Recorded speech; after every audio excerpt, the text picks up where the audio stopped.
Let's go.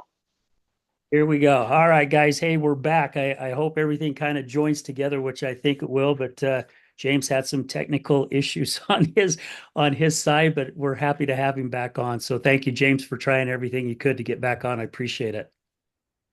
Well, first of all, listen, there's no interruptions. You and I were born to be together to communicate and do some impactful stuff. So now that we're here, we're all in. Yes, we're all in. I'll keep a close eye on the time because I do have an appointment, but not until 1 o'clock, thank goodness. So we still have some time. So Let's go, brother. Let's anyway. go. Anyway, hey, we before we had the technical issues, I believe we were speaking about leaving people behind, right? As we're climbing, because Yeah. it's harder for them to kind of keep up with us, and there has definitely been people that I've lost along the way. Some I think by choice. It's just people that I didn't want how they looked at things in my life, if that makes sense, because I was looking at going in a totally different direction and doing my best to surround myself with really positive people and people who want to make a difference in other people's lives. And, I think it's important to, when we are given a gift from God, to be able to share that. Not only, man, I was thinking about this. I was trying to think of how do I say it in such a way because people think it sounds callous. They say leave things behind. But here's what happened when I didn't do so. I tried to keep it as like, man, I grew up in the inner city, challenging environment and setting. I thought maybe if I could just stay there, love on these people, show them there's a way out. And no matter how much of myself I tried to pour out and help out, I still would end up with people trying to rob me, do harm to me. And you're like, how did that happen? Because it invites envy and jealousy and comparison. If you're so great, why are you still here? If you're so good, why are you still sitting here? And one of the biggest challenges people face is it's hard for people to respect people from whom they become too comfortable or too familiar with. Another way of saying it is a prophet has no honor in his home country or his hometown because you're always Bobby's little brother, Billy's cousin, whatever it might be. They don't know to see you for what you've evolved into. And then you go elsewhere and people receive you as a gift because they see what you are and they experience it and they respect it. The day that I chose to leave the inner city, I'd gone to McDonald's, wanted to grab something for my family, just grab a meal. And as I went to go get the meal, I'm in the drive-through. A young man is parked in front of me. There's no car in front of him, but he's talking to a car beside him, and they're blocking the drive-through, and I can't get to the food, and there's a car behind me. So I blow the horn, just to, hey, move it. So let somebody by. Well, that's what the kid was waiting on. You see, it was initiation night for him. He was joining the gang and they were looking for someone to show a sign of disrespect. And blowing the horn is a sign of disrespect in the inner city, just as staring at someone too long is. It's a challenge. Kid gets out, pulls a gun, puts it to my head, right through my window. The only reason I am still here talking to you is that when he put the gun to me, I said, my name is James. He said, I don't give a damn what your name is, you know. And they're telling him, go ahead and do it. You see, I'm a random. He just needed to shoot somebody. But I looked at his face, and when I'm looking at him, I was like, my name is James Dixon. I need you to know who it is you're killing. And he goes to pull the trigger and pauses for just a moment. It was like, man, stop talking. He needs me to be quiet so he can feel comfortable taking my life. And I was like, you look a lot like this guy now I went to school with. And I mentioned his name, and it happened to be his father. And he said, you know, my old man. I said, yeah, when your dad went to prison, man, it was me who wrote the letter trying to reduce the time so he could get home to you. So the kid gets back in the car and leaves. And I thought about it. My life would have been taken from me. Hey, people staying behind the house. It was a generational thing. I went from the father to the son, and the son wants to pull a gun on me and take my life so that he can join and find a sense of family. I realized that I needed to go. I can't keep it. There's no way that it was worth it to have died in McDonald's parking lot. In a town where the economic strain is people average household income is 28,000 a year. Isn't that where I meant to die? Mhm. Not because of the income, it's because of the outcomes. A kid without a father is about to take a father away from other kids. I hadn't even finished pouring into my kids. There was more I needed to pass on. There was more in me. I'm still evolving, still growing, and to wipe me out to join the gang. I leave there, and the moment I leave there and I started traveling and speaking, all of a sudden my hometown began to honor me, held a parade in my honor.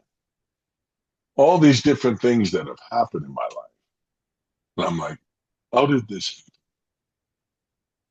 Well, I'll tell you how it happened.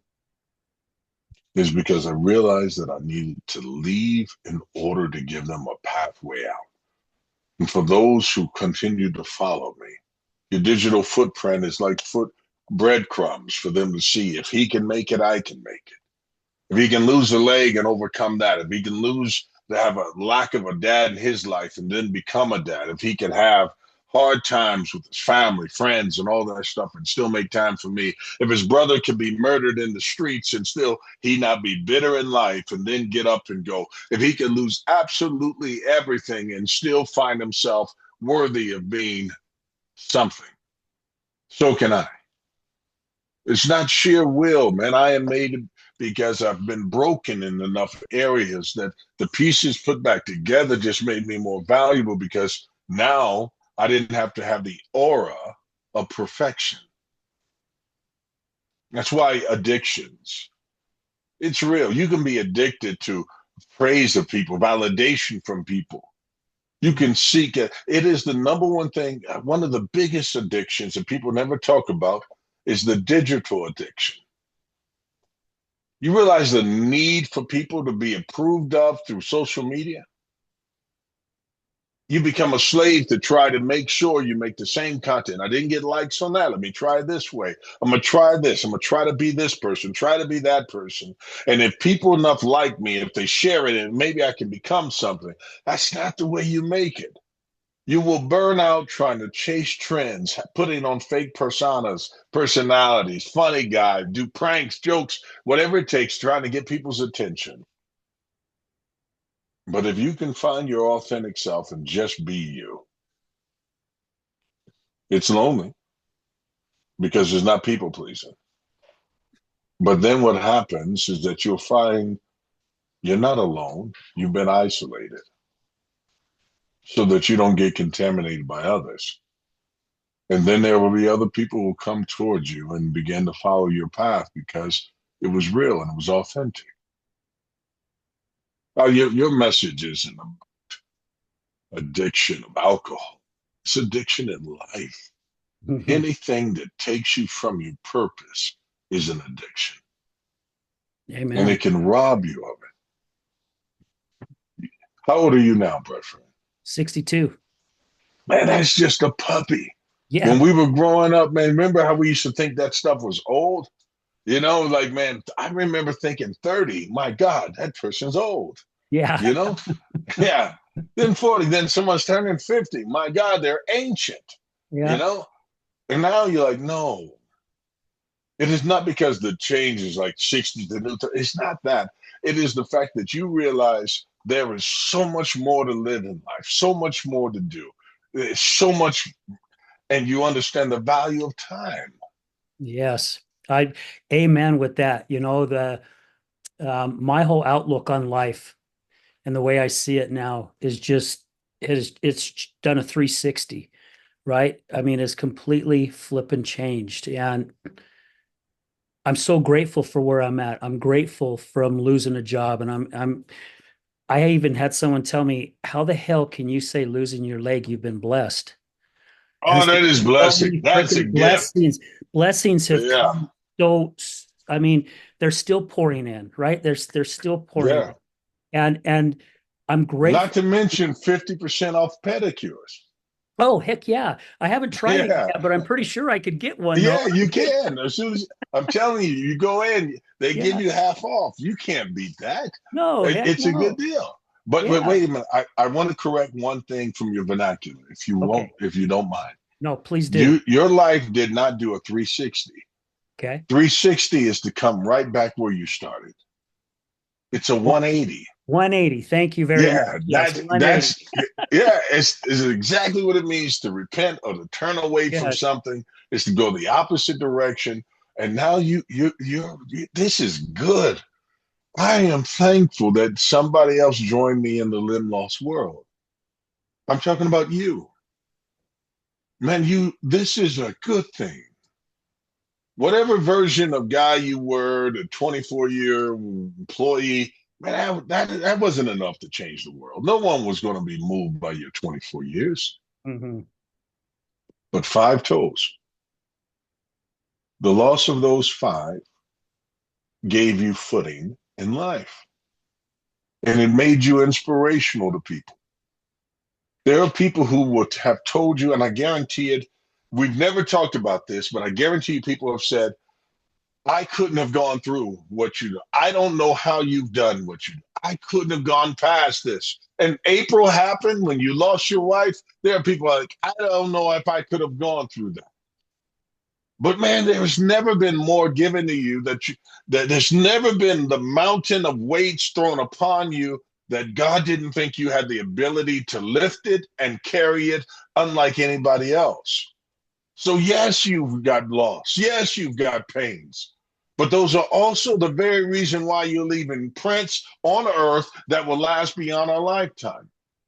You got relatives that will be introduced to you after you've gone because you left your conversations online. They won't have to, anytime they want to visit us long after we're gone, because you were courageous enough to start talking. And as you talked, you're healing. As you're healing, you're showing them who you are and more to you. You're revealing so much of yourself that there will be people who will learn more about you after our passing because of what you said online, even today. They'll find this video and they'll hear from me and you talking heart to heart, man to man, for all other men to hear and learn something about us that they did not know because we were vulnerable. Yeah. Yeah, true that. It's crazy. A quick little story here, James, is when I started the podcast, it was all based around my past wife's addiction. And I'm having guests come on and open up and being vulnerable. And I wasn't even being vulnerable myself. Here I am, a host of my own show, asking people to be vulnerable, and I'm not even being vulnerable. And then I remember the day in the studio that I did, and somebody talked to me about it. And it really opened up my eyes. And I thought, this person is right. I need to start telling my story instead of sharing somebody else's story because that's their story to tell. And I remember being in the studio that day with my guest co-host, and I had a studio back then. My guest didn't show for some reason. To this day, I still don't know. Didn't answer the phone, text, emails, nothing.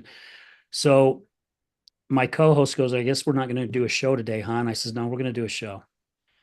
I said, Robin, you're going to host the show today, and I'm going to be the guest. You're gonna interview me. Let's go. And There she's it like, are goes. you sure? And I'm like, I'm sure. And I told my story for the very first time. And I remember my past wife, she walked in the studio at that time to come and watch the show to watch me interview someone. And basically her chin bounced off the floor. She was like, oh my hell, he's telling his story. Holy shit, he's really opening up. After the show, Robin goes, Al, I was watching all this weight just crumble off of you. I was watching you sit up straighter. I was starting to see you glow. And I didn't realize, James, how much baggage I was carrying around with me just because I was too afraid of using my voice. And once I did and opened up and became vulnerable, my whole freaking life changed. I mean, seriously, it changed that fast. And more opportunity and different things started coming into my life. And now here, just one thing after another to lead me now to where I'm at today. Dude, let me tell you something. I'm going to give you some advice because I think that there's more levels to you than you've accepted. You see, it's not your Facebook page. It's not those things. I want you to start branding so people know how to find you continually. That picture behind you, that two-part photo, is great for when you're sitting in the home. But I want you to put your somehow get your logo printed on something that goes on it during the time you're shooting. I want it so that people constantly can see it. I want your brand known because I want your voice heard. I want you to you can go over to any place that will print out something. I mean, even uh, CVS will do it. And you just have them print up something. It can fit right over the top of that or within one of those, in both of those, and just have your show name. But I want you to think of yourself that it's about not about self promotion, it's about promoting solutions for people. And I want someone who shares it to someone else to be able to see where to go to find more. Well, I don't want you to miss one person. I appreciate that advice because I do have that, right? I used to have a green screen behind me and I'd put up my logo and I'd interview people with my logo in the background. And then somebody's like, "Man, everyone knows your logo. Take that sucker down. Just have it." See, So I that did. sounds great. That sounds great, right? But that's someone who has an internal battle with themselves Uh, about because they grew up in a church or something that says, stop, don't promote yourself, let God do it. Don't say anything, let God do it. If God wants you to do it, he'll just do it. That's like someone sitting there saying, "Do you like that girl?" Yeah. Well, if you like her, don't tell her. yeah, She'll discover it. You're like, yeah, yeah, prom's coming up. Don't absolutely. ask her. She'll Yeah. just know that you want to, and she'll see you there. If it's meant to be, it will be. No, man. You get what you ask for. Even scripture says, seek and you shall find. Knock and the door shall be open. Ask and it shall be given. Why in the world would we not promote what we do? But it sounds so super spiritual to people. Don't need to tell anybody what your name is. Don't tell anybody what you do. They'll just know. Everybody knows. If everybody knows, then the whole world would be not only have heard you, but you'd be the biggest podcast on earth. And if there's one soul that hasn't heard about it, if there's one person that hasn't had it shared, and one person that doesn't know where to go, then we missed the mark. Yeah. Now, I'm telling you, this is just the opposite. And I'm telling you, that goes to the thing within us where we people please because it sounds, their conviction is great because they're under conviction. Mm, Mm, yeah. man, you know how many times I've taken advice from people because I thought they knew what they were talking about. In reality, they were. I'll give this to you. I had a cousin. We're born on the same day, 3 years apart. We shared all of our birthdays together. He's 3 years older than me. And he got addicted to crack cocaine. And I didn't know he was on that. He comes to my house one day. He's knocking on the door, crazy. And I love him like a brother. And he's telling me some people are chasing him. And so he comes in the house, and I lock the door immediately. And he's looking under the door, and he's looking out the window, and I'm looking for. I'm with him. I'm scared with him about whatever's going on and weapons. I'm like, man, let's just call the police, man. And he was like, no, no, no. And I was like, well, how many guys are there? Because if it's just two, me and you can handle that. If it's three of them, even the two of us, I'm willing to go. I'll fight two, you fight one. I'm a big boy. I'm 6'5". I'm 275 pounds. I'll go out. I'm comfortable. And he goes, no, no, no, man. They're outside. They're following us. And he's looking under the door, Jim. And finally, I smell something unique on him. And I said, Marcus, are you high? Because I'm trying. And he said, are you having paranoia because of it? That might be, man. Open, I open the door, I go outside. He doesn't want to come out. I grab him, go outside. There's no one chasing him. But for over an hour, I was in the home hiding with him. You see, his fears became my reality until I snapped into reality. Now, I've just said something with you. Don't let other people paint on your canvas their visions when God has given you one already. Thank you. Your job is to help everyone get to recovery, never to get validation from people on what we're to do. We started off the call and you said, we have lived more years than we probably have a balance remaining. And if I got that much battery life left, and I may not have the ability to charge up and extend it many more years, not at the same level, right? So then if that's the case, I have to do more with less. I got to get louder so that there's an echo. When people say, James, man, you're traveling, you're a motivational speaker, I am not. I am an inspirational speaker. I am inspired by God. Inspired by God in the sense that, man, I'm thankful for him for what he's done for me. I'm also inspired by the fact that my grandmother chose to sacrifice her life for me. And I owe a debt. And I don't know how I'm going to pay that back. So I pour myself like she did into me into other people's lives. And at the end of my days, when all my time is gone, hope that my three kids will have gleaned and that the success that I've had doesn't force them into detours, that they go ahead and find something to do with what I've have. They expanded, that they pick up the same mantle. They take it further than I did. But while I have time left, until my last breath, I will give my all. And I've been encouraged, and I salute you, my friend. You are given a pathway to people. You're given an opportunity. I want just a couple of things for you. I want expansion. I want growth. I want lives changed. Yeah. Well, thank you for that advice. And I will put Thank my you. logo back up, James. Thank you, my And, friend. and I know you you know, have your 1 o'clock to go, no, but I still have some time. I still have some time. okay. All right. Okay. Um, with what you shared for me, I mean, or with me, hit me deeply, really seriously. I've got goosebumps over here on this side. And um, you talked about your grandmother with what she gave to you, and you don't know how to pay it back. And I just want to throw something back at you, if I may. You're already Please do. you're Please already do. paying it back, with what you're doing.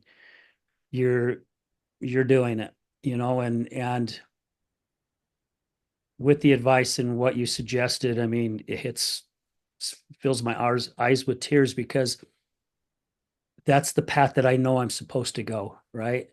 And when I hear somebody, we've never met, James, ever. This is the first time we've ever even frickin' talked. And to hear Yeah. somebody say that to me, that I've not ever really met, means everything to me, because that means that I know that this path that I'm on the right path, and I'm going in the right direction. And we've got an event that me and a co-host started. It's called the Healing Utah Success Summit, and we just held our fifth one on October 5th, on October 4th. This one tipped the scale.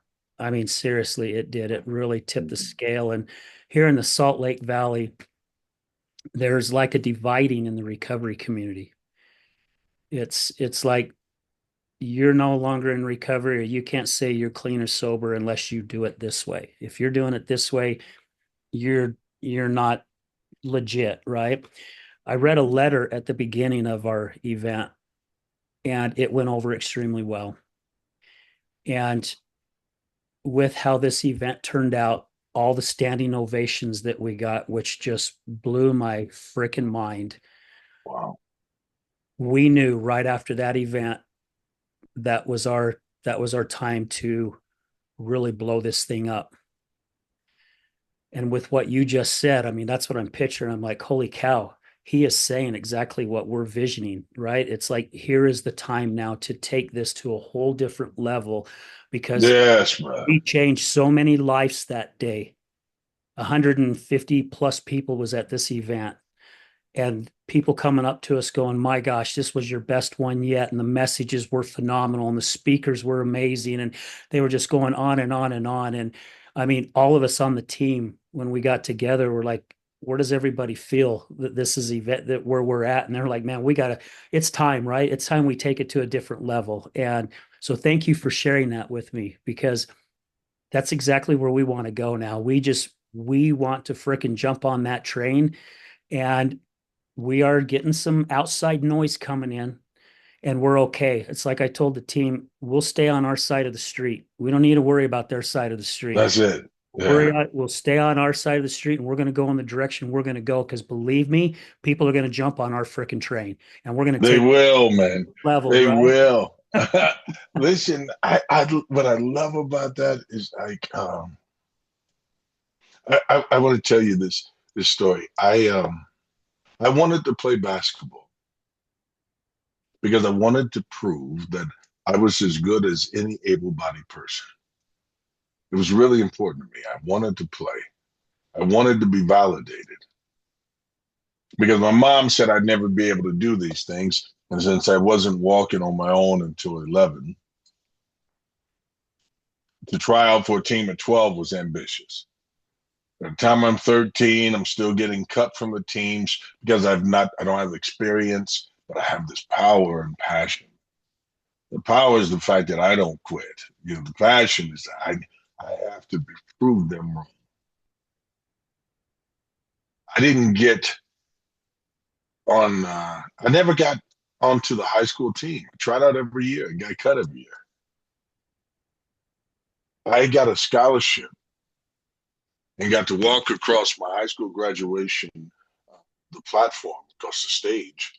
And they announced my high school, that I was going to college on a basketball scholarship, and I never made a team. He's like, well, how did that happen? Because I took a different route than everyone else did. They played for the team. I waited and played in an exhibition game against great players, and they videotaped it. And I took the videotape and sent it out to the same coaches. The coach saw how I competed against known players, guys that made it to the NBA. Some of them are Hall of Famers now. Grant Hill, Sean Bradley didn't become one, but he was the biggest one, right?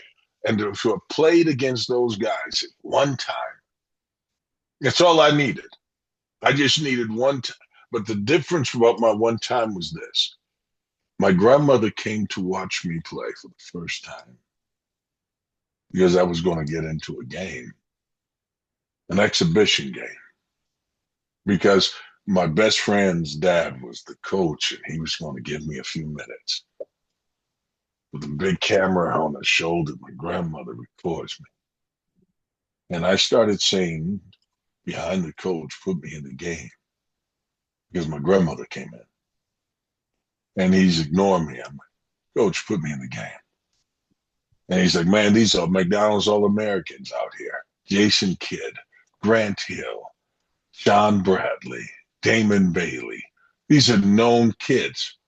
And I started saying, coach, I don't care how big they are, how strong they are. They may have better genetics. No one's going to give you more than I will. Put me in the game, coach.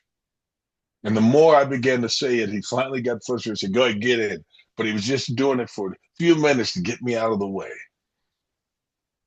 There was a difference in intensity when I got in. I was playing so my grandmother would be. They were playing a game. I was playing to prove that I was as good as them. I gave everything. I'm talking about game 7, last minute, ambition, power, passion. I gave everything. Balls coming off the rim, I get a dunk in the game. Because if I could get onto my sound leg, my good leg, I could get up and I get it. And man, I'm primal with my screen. I'm playing defense full court, man, forcing this kid, Damon Bailey, to a turnover, get it, and I'm pumped. They see the intensity, they see the passion I'm playing with. It translated to film. I sent it all around and I get a scholarship because they saw if I could play against the number one kid in the country, then there was a place for me. And I'm going to tell you that there's a side of the street for you no matter what. Whether they have an organized way they think that things are supposed to be, if we stay on our path with purpose, with passion, with intensity, because maybe it's not grandma filming you, but it's God watching us. And I'm one proud.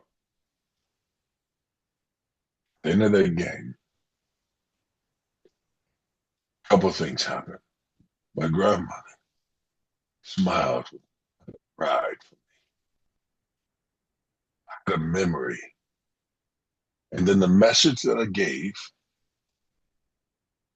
ended up becoming my signature talk that created a new path in my life. Because later, when I retold what I said to that coach, people heard it, and millions caught on to that one message. Put me in the game, coach. I wasn't asking for favors. I was just asking for the opportunity to show that I've been favored by God by taking away a limb. He needed something different in us. When we talk about the recovery has more than one limb. It's your personal journey, but it's also how it affects everybody that is around you. And then how it is that we can then turn that into something positive where it could have been the most destructive thing in our life. It could have been the signature thing. It could have been at the end of our days, man, we're going to have this obituary. It just happened, man. And I'm sorry I did get into something negative, but I have my cousin's obituary. I just went back for a funeral, just shot and killed last month in Muncie, Indiana. Trying to buy a car, kids found out he had some cash on him, killed him, blew his brains out.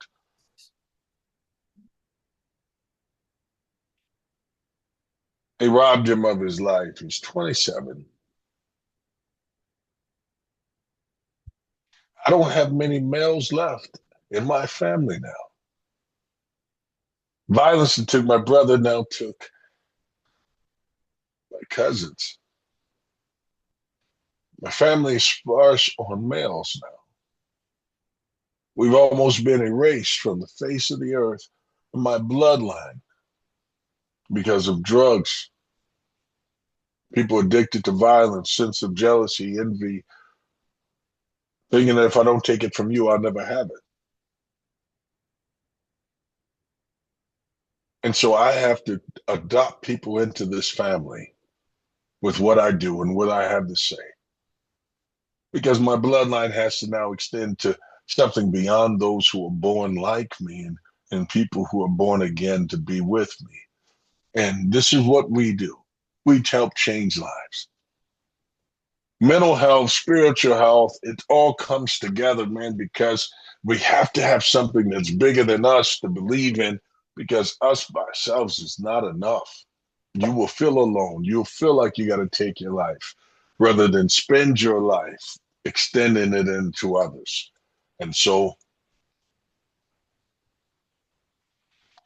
I'm going to tell you, man, that you guys are on the right path. People will get on that train because it's going to keep going no matter what. You're just picking up steam. You read a letter that unified, that spoke. There was a standing ovation because people are giving you authorization to keep going. Yeah. Your best year hasn't come I yet. feel that as well. Thank you for saying that. Yeah. I feel it as well. And I don't just want to say the whole team feels it, right? The whole team feels it as well. And it's crazy too, because we had a couple speakers drop out because of what was said. And we brought on two other speakers, actually three other speakers. It turned out the exact way it was supposed to turn out because the messages that these other speakers brought was freaking spot on, and it even just amplified it even more. And then when I reached out to the team and said, "Hey, we'd love to have you come back. We know you're all busy. We know y'all have other things going on." They all came back. They're like, "Hell yeah, we want to be a part of this." And I'm like, "Oh my It's a gosh, I'm win. so That's grateful, a right? win. That is a win." Yeah, such a great win. And I want to go back just real quick here, just step back a little bit when you was talking about how when you left, right, you had to leave some certain things behind, and it's hard for a lot of people, right? I would say probably the majority of us to have to leave something to get ourselves to a different place. And especially when we have to leave loved ones, as a matter of fact, I had to get to the point where I just had to not have my past wife around anymore because of the ball and chain that was dragging me down that same rabbit hole again. And I knew that if I went that direction, I just knew it in my heart that it was going to stop me in the direction that I really needed to go because I knew God had a different plan for me. I could feel it. It's hard, right? It took me a long time to get that, to not saying that I didn't care for him anymore, right? Or I No, didn't. I'm with you. Yeah, I'm It's with you. just, it's just, I need to do this to get to this point. And I just hope and pray you get on board with it and come with me, right? If That's not, right. I've got to go in this direction. And Mhm. I know other people that are in my life who are going through that same type of thing, right? It's like, man, I just don't know which direction to go. It's the confusing because I was in that same state of mind. I was so confused, so messed up. Didn't matter how much I prayed, how much I asked. I think I was getting my answers, but I wasn't listening, right? Because I Yeah, was too yeah. focused on the gears turning everywhere. And how is it? I mean, how do you look at it, or what would you suggest for people who are Oh man. at that point, like it was with you when you finally said, Yeah. "Look, I got to leave," right? Oh man, this is gonna be good. This is gonna be good. I was looking at this. I don't know. I love nature. Sometimes you can observe something in nature that becomes a part of your own nature, or you need to make a part of yours. I Yes. was watching this thing with sharks, and there's just something about sharks that I enjoy. So I'm watching them, and it's so ferocious, so powerful, so huge. But even they are afraid of certain things and stuff. So I'm looking at that, and there was a segment on this special about sharks that I had never seen before. And they were talking about remoras. And I was like, what is a remora? Well, remora is like a leech fish. When sharks go to a certain depth, these remoras will be sitting down there waiting on them and will jump on them. And they have these suction cups of a mouth. They lock on and they lock in. They bite in and they stay onto the flesh of a shark. They will stay there. It will be up to four of them on one shark, just covered on their body. And what they do is they eat the leftovers of whatever the shark has. Whatever the shark eats, they eat. Wherever the shark goes, they go.